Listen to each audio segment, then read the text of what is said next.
Oh, hey there! Here's one of the many reasons why math is interesting. Let's just start and say that we have the cosine of x and the sine of x in their polynomial expansions.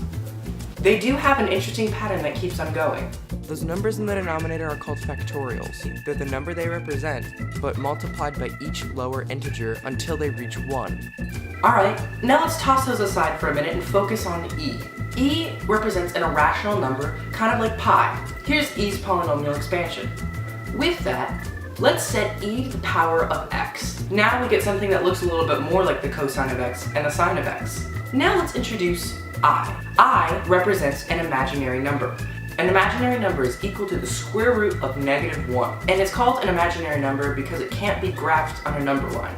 So when an imaginary number is set to the power of 2, it equals -1. When it's set to the power of 3, -I, to the power of 4, just 1.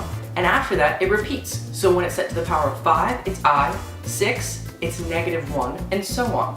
There's a lot of patterns and parallels in math, and this can be very interesting. Alright, so let's do something a little crazy. Let's set e to the power of I and x. Now we can use the imaginary power pattern trick that I just showed earlier to simplify this equation. So now we have an on and off sequence of imaginary numbers to real numbers.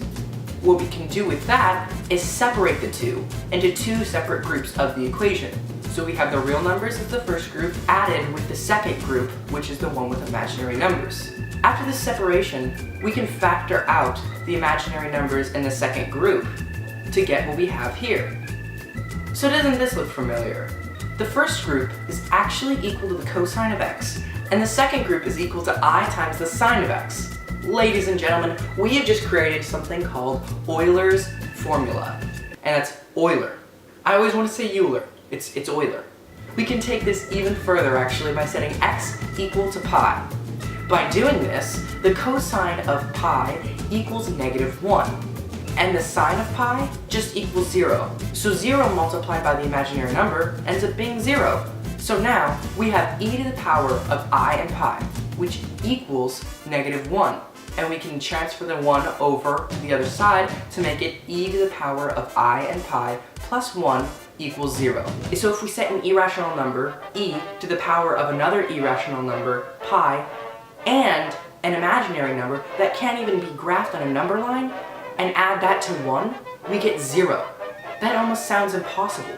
And that's just why Euler's identity, this equation right here, is considered one of the most beautiful equations in the world of math.